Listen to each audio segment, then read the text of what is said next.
अगर आप एक्सेंचर के लिए सीक्वल इंटरव्यू क्वेश्चंस की प्रिपरेशन कर रहे हो तो ये वीडियो बिल्कुल भी स्किप मत कीजिएगा, क्योंकि आज की इस वीडियो में मैं आपको most important SQL interview questions करवाने वाली हूँ जो एक्सेंचर में पूछे गए थे। और अगर आप एक फ्रेशर है तो बिल्कुल भी इस वीडियो को मिस मत कीजिएगा। So let's start our video. So first question है हमारा सब्जेक्ट मैटर एक्सपर्ट। क्वेश्चन को थोड़ा ध्यान से समझते हैं। You are tasked with identify subject matter expert at Accenture. आपको एक टास्क दिया गया है जिसमें आपको आइडेंटिफाई करना है सब्जेक्ट मैटर एक्सपर्ट को based on their work experience in specific domain. उनके वर्क एक्सपीरियंस के बेसिस पर उनको आइडेंटिफाई करना है एक सिंगल डोमेन में। And employees qualifies as an SME if they meet either of the following criteria. अब ये जो हमें दो क्राइटेरिया दी हुई है ना, इसके बेसिस पे हमें फाइंड करना है और देखते हैं कि हमें क्या कंडीशन दी गई है। तो फर्स्ट कंडीशन है हमारी दे हैव 8 और more year of work experience in a single domain. First condition हमारी क्या कहती है कि अगर किसी का एक्सपीरियंस 8 या 1 से ज़्यादा ईयर का है एक सिंगल डोमेन में तो उनको आइडेंटिफाई करना है। सेकेंड कंडीशन हमारी कहती है दे have 12 or more year of work experience across 2 different domain. अगर किसी के पास 12 या 12 से ज़्यादा ईयर ऑफ एक्सपीरियंस है अक्रॉस 2 डिफरेंट डोमेन्स में तो उनको भी आइडेंटिफाई करना है। So write a query to return the employ ID of all the subject matter expert at Accenture. So सबसे पहले हम लोग इसको कॉपी कर लेते हैं।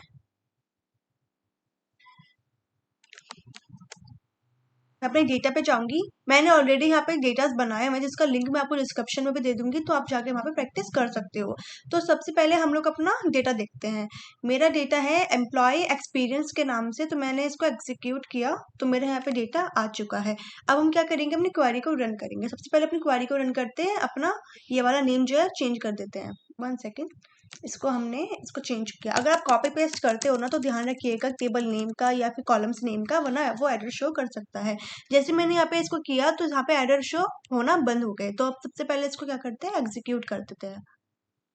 हमने इसको एग्जीक्यूट किया तो हमारे पास यहाँ पे एम्प्लॉय आईडी आ गई 102 101 एंड 102। अब हम समझते हैं कि ये कैसे हुआ। सबसे पहले हम अपना दोबारा से डेटा देखते हैं। हमने यहाँ पे दोबारा से डेटा देखा। सबसे पहले हमने किया select employee ID. Employee ID हमने इसलिए किया क्योंकि हमें सिर्फ एम्प्लॉय आईडी देखनी थी। अगर क्वेश्चन में बोला जाता है कि ऑल डेटा हमें देखना है तो हम ऑल का करते, पर अभी हमने फिलहाल यहाँ पे एम्प्लॉय आईडी को सिलेक्ट किया है from employee experience. Employee experience की टेबल से हमने ये आईडी को उठाया है। ग्रुप बाय क्या है, employee ID having. Having function का हमने यूज यहाँ पे इसलिए किया क्योंकि अब आगे इसके फिल्टर लगेगा। फिल्टर किस में लगेगा, एग्रीगेशन फंक्शन में लगता है, और हैविंग हमेशा एग्रीगेशन फंक्शन में यूज होता है। तो सम हमारी फर्स्ट कंडीशन अब यहाँ से स्टार्ट हो गई है। हमारी फर्स्ट कंडीशन क्या है, sum year of experience greater than equal. ये ग्रेटर देन इक्वल का साइन है, greater than equal 8 and count distinct. Distinct मतलब क्या होता है, यूनिक वैल्यू। डिस्टिंक्ट डोमेन इसने 1 असाइन कर दिया। और का मतलब होता है अगर दोनों कंडीशन फुलफिल हो जाती है सो वेल एंड गुड। अगर दोनों में से किसी एक कंडीशन फुलफिल होती है तो उसको वो लाके दे देगा। तो और सम ये हमारी सेकंड कंडीशन है, ये हमारी फर्स्ट थी, हमारी सेकंड है। Sum year of experience 12 greater than equal to 12 and count distinct domain assign कर दिया इसने 2 को। तो क्या करेंगे, हमने इसको जैसे ही रन किया तो इसने हमें क्या दे दिया, ये वाला आंसर लाके आउटपुट दे दिया। अब अगर आप लोग देखो डेटा को ध्यान से देखो तो यहाँ पे सिर्फ 1 कंडीशन वाली जो है ये फुलफिल हो रही है। ये वाली जो कंडीशन है सिर्फ वही फुलफिल हो रही है। 8 से ज्यादा ईयर वाले एक्सपीरियंस वाले हैं यहाँ पे 9, जिसका 9 दे रखा है वो 1 से बड़ा है 9। तो इसने फर्स्ट वाली जो है कंडीशन उसको फुलफिल किया है। सेकंड वाले कंडीशन में अगर आप डेटा को ध्यान से समझोगे ना, देखोगे तो यहाँ पे 12 वाला कोई भी कंडीशन फुलफिल नहीं हो रहा है, तो उसने 8 वाला फुलफिल करके दे दिया। तो इस तरीके से हमारे ये वर्क करता है। सो आगे चलते हैं। SQL question number 2, fill missing client data. ये this is very important question. ये सिर्फ एक्सेंचर में नहीं, हर कंपनी में किसी न किसी तरीके से पूछा ही जाता है। ये फिल मिसिंग क्लाइंट डेटा हो या फिर डुप्लीकेट वैल्यूज हो, रिमूव डुप्लीकेट वैल्यूज हो, इस तरह के क्वेश्चंस इंटरव्यू में पूछे जाने वाले पॉसिबिलिटीज बनी रहती हैं। सो अब हम क्या करते हैं, when accessing Accenture retailer client database you observe that the category column in product table contains null values. Write a query that return the updated product table with all the category value filled in, taking into consideration the assumption that the first product in each category will always have a defined category value. See, I want कि ये जो question है आप खुद से try करें। वो मैं इसलिए कह रही हूँ क्योंकि मैंने इसके ऊपर काफ़ी सारी वीडियोस बनाई हुई है। मैंने एक सीक्वल का कोर्स भी बनाया हुआ है, जिसने अब तक नहीं देखा है तो वो मेरे यूट्यूब चैनल पर जाके उसको देख सकता है, जिसका सर्टिफिकेशन भी उसे दिया जाएगा। सो मेक श्योर कि ये वाला क्वेश्चन आप खुद से ट्राई करें, क्योंकि मैं हर ही अपने सीक्वल वीडियो में इस टाइप के क्वेश्चन करवाती हूँ। और जो मेरी वीडियोस देखता है तो उसको ये अच्छे से पता होगा कि ये क्वेश्चन कितने ज़्यादा इंपॉर्टेंट होते हैं, और अगर आप ये खुद से ट्राई करोगे ना तो आपको और ज़्यादा अच्छे से क्लियर होगा। तो ये जो क्वेश्चन है ये आज मैं आपको नहीं करवाऊंगी, आपको खुद से ट्राई करना है। अगर जिसको भी नहीं आता तो उसको टेंशन लेने की जरूरत नहीं है, आप मुझे कमेंट सेक्शन में बता सकते हैं, मैं इसके लिए अलग से वीडियो बना दूंगी। अब हम आगे चलते हैं। SQL question 3, what is unique SQL constant. अब समझते हैं कि यूनिक कांस्टेंट क्या होता है। जैसे फर्स्ट क्वेश्चन में आपको मैंने एक चीज बताई थी, डिस्टिंक्ट मतलब क्या होता है, यूनिक वैल्यू। यूनिक कांस्टेंट का यूज टेबल के किसी कॉलम में डुप्लीकेट यानी सेम वैल्यू को रोकने के लिए किया जाता है। मतलब उस कॉलम में हर वैल्यू यूनिक होनी चाहिए। हम इसको एग्जाम्पल के थ्रू थोड़ा सा समझते हैं। मैंने यहाँ पे टेबल बनाई, मैंने यहाँ पे एक टेबल बना दी। टेबल में सबसे पहले मैंने एक आईडी दी, यूजर आईडी। देन मैंने यहाँ पे लिखा ईमेल आईडी,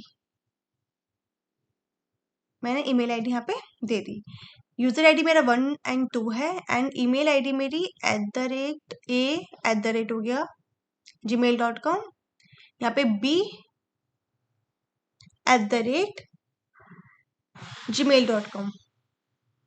ये मैंने एक टेबल बनाई है। टेबल में 2 कॉलम है, एक हो गया हमारी यूजर आईडी, दूसरी होगी हमारी ईमेल आईडी। अब यूजर आईडी मैंने 1 और 2 दे दिए, ईमेल आईडी मैंने a@gmail.com दे दिया एंड b@gmail.com दे दिया। अब आप यहाँ पे से ध्यान से समझोगे कि अगर ईमेल कॉलम में यूनिक कांस्टेंट लगा है तो ये जो ईमेल आईडी है ना दोबारा किसी की रिपीट नहीं होगी। ये तो जनरली हर किसी को पता होता है कि जो ईमेल आईडी होती है, हमारे आधार नंबर होते हैं, फोन नंबर होते हैं, ये यूनिक होते हैं, ये हर किसी के सेम नहीं होते हैं। इसलिए ईमेल आईडी हमेशा यूनिक वैल्यू में काउंट की जाती है, क्योंकि अगर यहाँ पे यूनिक सीक्वल कांस्टेंट इसलिए लगा जाता है क्योंकि ईमेल आईडी किसी की दोबारा सेम नहीं हो सकती है। अगर ईमेल कॉलम पर यूनिक कांस्टेंट लगा दो तो यूजर का ईमेल सेम नहीं हो सकता।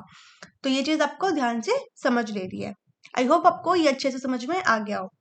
Sequel question number 4, average project duration. At Accenture you have been appointed as a data analyst. Accenture में आपको एक अपॉइंट किया गया है as a data analyst. You are handed a data set of all the company project. आपको data set को handle करना है all the company project within the last year के जितने भी कंपनीज प्रोजेक्ट है ना आपको उसमें हैंडल करना है, including their start and end date. Your task is to find the average duration in days of all completed project. आपको क्या फाइंड करना है, एक एवरेज ड्यूरेशन फाइंड करनी है इन डेज में जितने भी कंप्लीटेड प्रोजेक्ट्स हैं। For the purpose of this question let's assume there are no ongoing project, all the projects have a valid end date, so let's also assume the date format is, हमें यहाँ पे एक date format यहाँ पे दी हुई है। Below is example date and table. हम इसको करते हैं, ये काफी इजी है। सबसे पहले इसको हमने कॉपी किया। अब चलते हैं हमें प्रोजेक्ट वाले सेक्शन पे।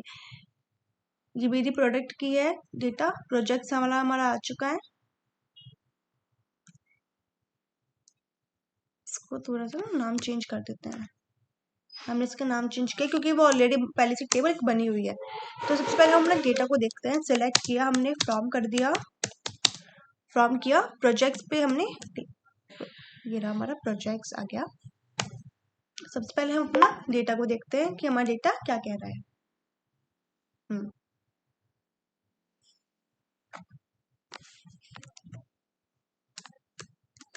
हमने अपनी क्वेरी रन करी। अब एक चीज मैं आपको बताना चाहूंगी, देखिए यहाँ पे ये जो एसक्यूएल की जितनी प्लेटफॉर्म्स है ना ये अलग अलग है। यहाँ पे हर फंक्शंस जो बिल्डिंग फंक्शंस जो होते हैं ना वो अलग तरीके के यूज होते हैं। जैसे यहाँ पे एक्सट्रैक्ट फंक्शन है तो ये जो एक्सट्रैक्ट फंक्शन है ना यहाँ पे ये यूज होगा ही नहीं। इसलिए हर आपको ध्यान रखना, अगर आप कुछ भी यूज कर रहे हो लाइक पोस्टग्रेज अगर आप यूज कर रहे हो, या फिर आप कुछ भी सर्वर मैनेजमेंट यूज कर रहे हो, या फिर कुछ भी अगर आप यूज कर रहे हो ओरेकल वगैरह सीक्वल क्वेरीज के लिए, तो आपको ध्यान रखना है कि हर किसी का जो फंक्शन होता है वो अलग तरीके से बिल्डअप होता है। तो उस बात का अगर आपको याद हो तो वेल एंड गुड है, अगर आपको नहीं याद हो रहा तो आपको कुछ नहीं करना है, बस वहाँ अगर आप उसको जो भी आपका एरर आता है उसको सिलेक्ट करके आप वहाँ पे सर्च कर सकते हो। तो हम ये जो हमारा एक्सट्रैक्ट है ना ये हमारे यहाँ पे यूज होगा ही नहीं। तो सबसे पहले हम इसको एक्सट्रैक्ट को हटा देते हैं।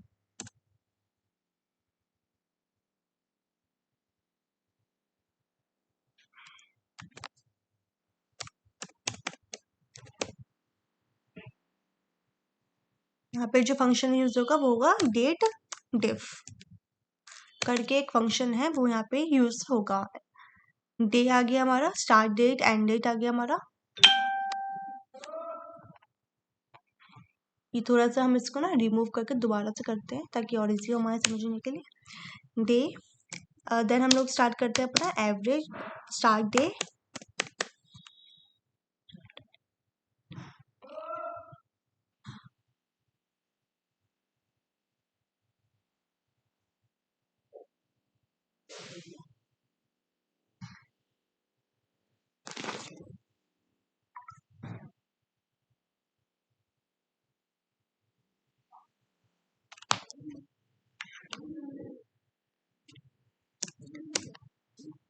यहाँ पे हम लोग करेंगे सबसे पहले स्टार्ट डेट,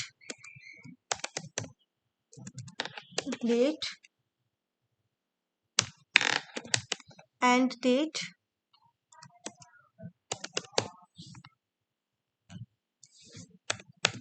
इसको किया close,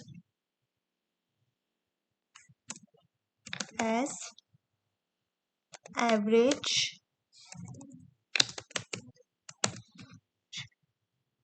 project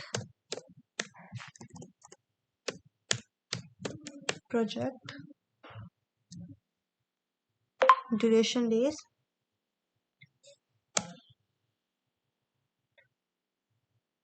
duration days from projects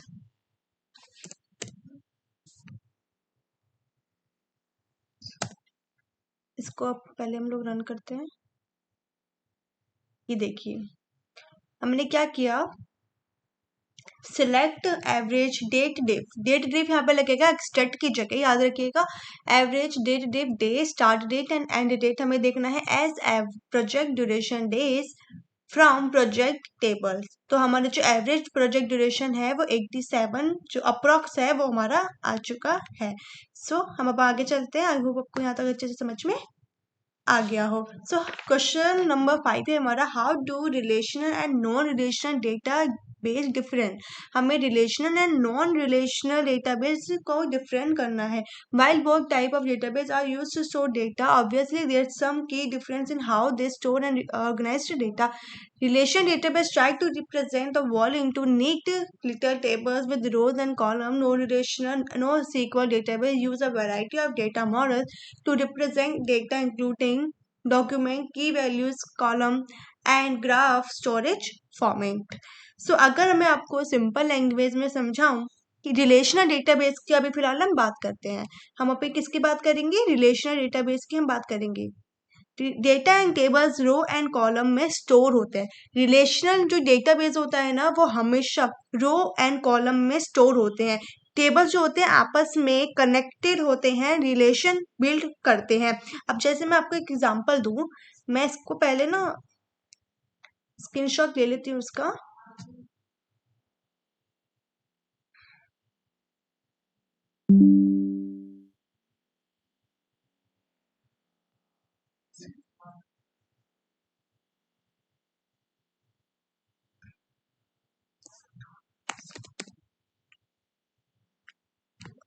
मैं आपको यहाँ पे अच्छे से समझा देती हूँ ताकि आपको अच्छे से क्लियर हो जाए। न्यू पे हम लोग क्लिक करेंगे।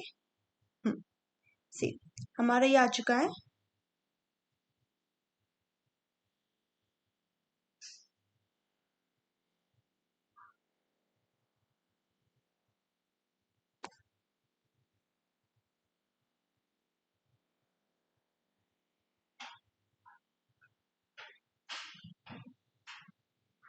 हम बात करते हैं किसके, अभी फिलहाल के लिए हम रिलेशनल डेटाबेस की हम बात करेंगे। तो मैंने आपको क्या बताया कि जो रिलेशनल डेटाबेस होता है ना, data tables row and column में स्टोर किए जाते हैं, टेबल्स आपस में कनेक्टेड होते हैं। अगर हम इसको एग्जांपल के थ्रू समझे तो हमारे पास है एक स्टूडेंट टेबल। मैंने कुंडी लगाई थी मैंने कुंडी।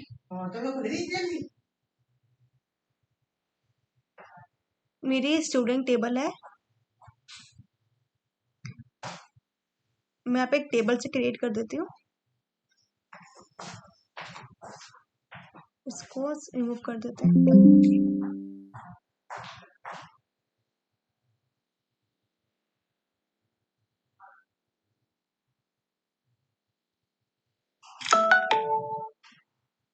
मैंने यहाँ पे एक टेबल को क्रिएट किया। ये जो टेबल है ना, ये हमारी कौन सी टेबल है? स्टूडेंट टेबल है।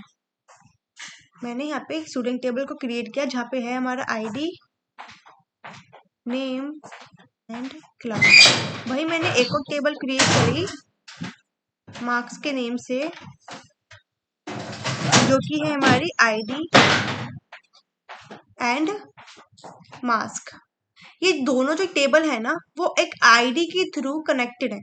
ये दोनों टेबल एक आईडी के थ्रू कनेक्टेड है, जिसमें पहली टेबल जो हमारी स्टूडेंट टेबल है वो आईडी है, नेम है, क्लास है। दूसरी टेबल जो है हमारी आईडी है, मार्क्स है। और ये दोनों टेबल ना आपस में लिंक करती है, दोनों टेबल हमारी आपस में लिंक करती है। किसके थ्रू करती है? हमारी आईडी के थ्रू करती है। तो दोनों टेबल में आईडी के थ्रू कनेक्टेड है। तो जो रिलेशन डेटाबेस होते हैं ना, एक स्ट्रक्चर फॉर्म में होता है, एक टेबल के डेटा फॉर्म में होता है। तो आई होप आपको ये अच्छे से क्लियर हो गया हो। हम इसको पहले इरेज कर देते हैं।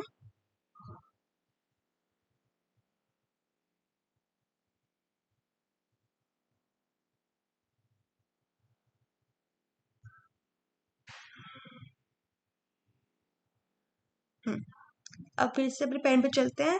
अब मैं समझाती हूँ आपको नॉन रिलेशनल डेटाबेस क्या होता है। Non relational database data table में स्टोर नहीं होता, ये डॉक्यूमेंट ऑफ की वैल्यू के फॉर्म में होता है। रिलेशनल डेटाबेस में क्या होता है? वो डेटा और टेबल जो है ना, वो स्टोर किए जाते हैं, उनमें आपस में एक रिलेशन होता है, एक कनेक्शन होता है। ऐसे नॉन रिलेशनल डेटाबेस में स्टोर नहीं होता है, ये डॉक्यूमेंट ऑफ की वैल्यू के फॉर्म में स्टोर किया जाता है।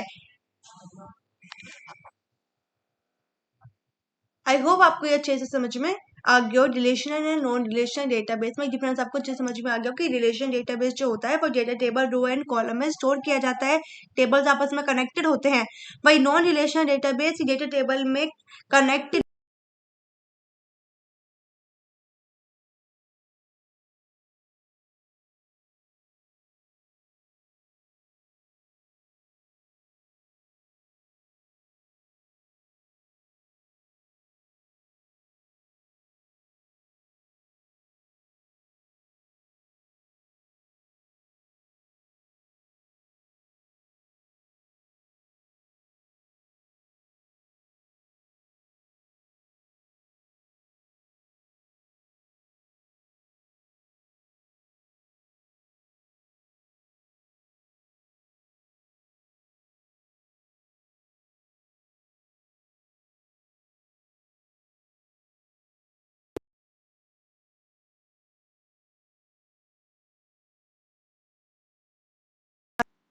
अब समझते हैं what is the purpose of the foreign की constraint.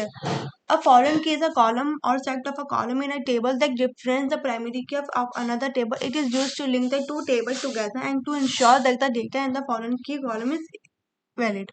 The foreign key constraint helps to ensure the integrity of the data in the database by preventing the insertion of rows in the foreign key table that do not have corresponding entries in the primary key table. It also helps to enforce the relationship between two tables and can be used to ensure data is not deleted from the primary key table if there are still reference to it in the foreign key table. अब मैं आपको थोड़ा ध्यान से समझाती हूँ, ये बहुत ज़्यादा इंपॉर्टेंट क्वेश्चन है। फॉरेन की का काम होता है टेबल्स के बीच में रिलेशन मेंटेन करना और रॉन्ग इनवैलिड डेटा को एंटर होने से रोकना।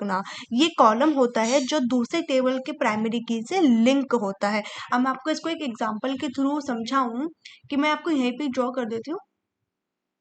जैसे ये एक टेबल है हमारी, ये हमारी एक टेबल है स्टूडेंट के नेम से। वही हमारी एक और टेबल है प्राइमरी की के टेबल से। ये हमारी मार्क्स की टेबल से है, ठीक है। ये हमारी मार्क्स की टेबल से। स्टूडेंट आईडी में हमारा फिर से वही आईडी आ गया, नेम आ गया, फॉरेन की में हमारी आ गई आईडी आ गई, देन हमारी स्टूडेंट आईडी आ गई, फिर हमारे मार्क्स आ गए। तो जो आईडी है और नेम, ये हमारी क्या है? एक प्राइमरी की है। ये है हमारी एक प्राइमरी की। आईडी जो है हमारी एक प्राइमरी की है। देखिए ये जो प्राइमरी की है वो फॉरेन की के स्टूडेंट टेबल से लिंक है। स्टूडेंट आईडी से मतलब लिंक है, तो उसको बोलते हैं फॉरेन की टेबल।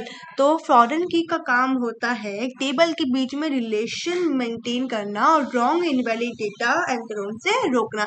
जब तक प्राइमरी की के स्टूडेंट टेबल पे स्टूडेंट आईडी कॉलम पे चेंजेस नहीं होंगे तो वहीं फॉरेन की में भी चेंजेस नहीं होंगे। तो बेसिक सा आंसर है इसका, बहुत ज़्यादा इजी है। अगर आप समझ जाते हो इसको अच्छे से इंटरव्यू में परफॉर्म कर पाओगे। तो हम आगे चलते हैं।